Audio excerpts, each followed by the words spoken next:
Okay, welcome back to another video. Today we're going to be doing the derivatives of logarithms, or logs. If you haven't watched the previous video on the derivatives of exponentials, so e's and any other base, I recommend you watch that. They're very similar in their formulas and how you approach them, so watch that if you can as well. But the derivatives of logs are very similar to the chain rule as well. So if you've watched the chain rule, you'll see some parallels for in some ways. So the derivative essentially of first, let's just say ln of some value u.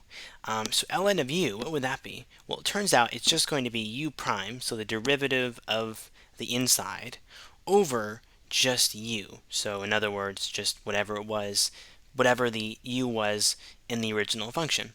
And then to find the derivative of just any log, so this is a specific natural log, but if we just wanted to find the log of some base, let's just say of u, well, that would be very, very similar. It's still going to be u prime, so still the derivative of the u here, but then it's going to be the u, so again, we're very, very similar to how the u was originally, but then it's going to be the ln, so the natural log of a, or the base here. And if you're wondering, why is the ln, why is this different? Well, technically, it actually is the same formula. It's just, if we keep in mind that the ln and then of a, so in this case, if you don't know, ln, the natural log is log based e, so the base is actually e. So if we follow that rule, ln of e, well, ln of e cancel and just give you 1. And because 1 doesn't affect the equation, we can just kind of not include it. But just know it actually is the same formula, it's just they cancel each other out. So let's just try some problems and see if it will make sense. Okay, so let's try this one right here. Let's say we had something like f of x equals to the ln, so we're going to first start with the ln, so the simpler of the two formulas, and of 3x plus 4, and we wanted to find the derivative of that. What would we do? Well, first, let's follow the formula. So the formula says we have to have u prime. Remember, this part here is u. So the derivative of u, so we know that 3x's derivative would be 3, and 4's would be 0, so it ends up just being 3. Okay, now the bottom part. U would just repeat what the bottom is, so 3 over 3x plus 4. And so your answer would just be 3 over 3x plus 4, and that would be your answer. So not too bad actually to do these ones. You just have to remember the formula just like the exponential ones, and you'll get the answer pretty quickly. So let's try a similar one, but let's make it a little more advanced. So let's say we had f of x, and let's just say it was equal to the ln of x squared, let's just say plus 3x minus 7. So very similar, we just have a little bit bigger of a polynomial. So, but we follow the same rule. U prime goes on top, so that would be the 2x. We know the derivative of x squared, bring the 2 down, decrease it by 1. We know that 3x's would just be 3. And of course, any constant is 0, so we can kind of forget about that one. And then we just put the u, so how it was written in the original expression, x squared plus 3x minus 7. So this is the answer for you. So like I said, not too bad to do the process. You just have to remember to keep everything very consistent. So now let's say we had something, let's just say we didn't have the ln's. So we had just normal logs, because it tends, when we start having things that aren't just ln's, we have to remember the ln of the base as well. So let's say we had log based 2, for example, of, let's just say it was maybe 2x minus 5, for example. So how would we do this? Well, we know the formula, so it shouldn't be that bad at all. So we know it's going to be u prime, so that part's still the same. So 2x's derivative would just be 2, and of course this is a constant, so 0.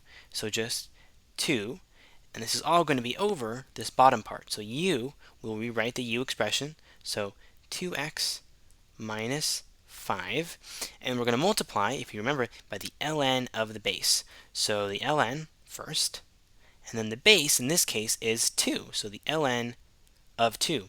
And this right here would be the answer. So it looks kind of funny. It's 2 over the 2x minus 5 over the ln of 2, but that is the answer. And remember, the ln actually is just some number. So I know it looks funny, but the ln is just some number. It's just like a log. So let's try something similar and see if you can figure that one out too. So what if we had log base 7, for example, and let's say it was something like x squared plus e to the x. So can we put e's and logs together? We can, no problems at all. So don't get threatened if it's not just a polynomial inside. The same thing can apply.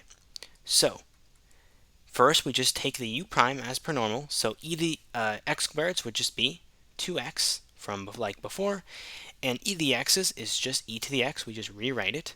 Then we divide that by the u, so just again rewriting the original one, so x squared plus e to the x, and then we're going to multiply by the ln of the base. And just like before, the ln of this base in this case is 7, so we can just do that as the answer.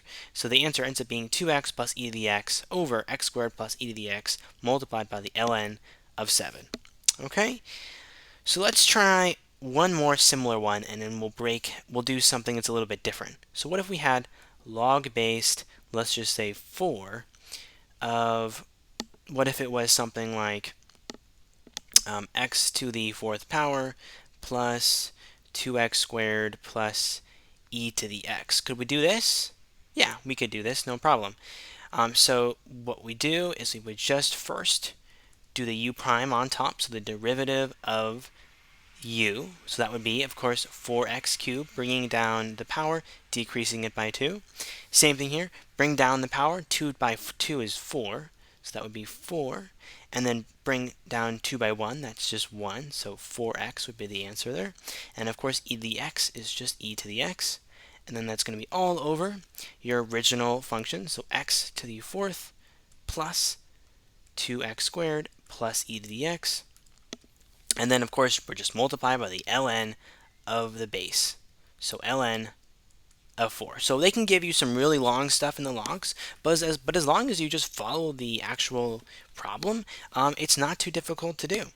So I'm going to erase, and we'll do something a little bit different, but we're still going to follow the same pattern. We just have to use the rules of logs. Okay, welcome back to another problem. We're just going to be doing something very similar to what we already did. We're just going to be applying your rule of log a little bit so that you can do kind of almost like trick question ones. So if we had the ln of, let's just say, x plus 3 over x plus 4, what could you do? Well, you could take the log and then do the chain rule and then do the quotient rule, but that might take a while. So what you can do instead is just take advantage of the fact that this is a log and not any other function, and you can get an answer a lot quicker than if you hadn't known that. So let's just say you had this function. We want to remember that the ln of something over something else is the same thing as that first part, so the ln of a, let's just say, minus the ln of b. So this would be a, and this would be b. And that's the same exact thing.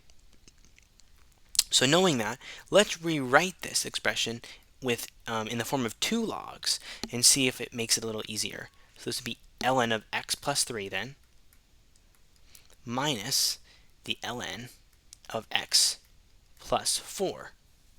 Okay, this actually does look much easier to do. So what we can do now is we can take the derivative of each ln, and that would be perfectly fine. So we know that from our experiences, the u prime is the first part. So x plus 3, its derivative, x's is 1, 3's is 0, so it ends up just being 1 on top. And then we have the u just repeating it on the bottom. And because this is an ln, we don't have to worry about the ln of the base. And then we're just going to minus the same thing. So kind of a similar thing going on. The u prime is just going to be 1 again. And then we're just going to rewrite x plus 4 there. Okay. But let's just say they told you you had to combine them. What would you do? Well, you'd have to find common denominators. The only common denominator, if you notice, is actually they're together. So x plus 3, x plus 4 would be the common denominator. So that would be f prime of x equals to, we want to combine them, so it would be all over, we'd have x plus 3, right, x plus 4, so we're just kind of combining them into one fraction. And because this one's missing an x plus 4, we would put the x plus 4 up here, and because this one's missing an x plus 3, we would put this one right up here. And if you notice, you've kind of already gotten the answer. Oh, and you want to make sure you incorporate the minus sign. So I'm sorry it was a little bit small there, but you want to make sure the minus sign is incorporated. They aren't multiplying. And then you'll just kind of simplify it from there. So that would be x plus 4, so this remains the same. And then you just distribute the x here. So that would be a minus x, and then a minus 3, all over x plus 3 over x plus 4.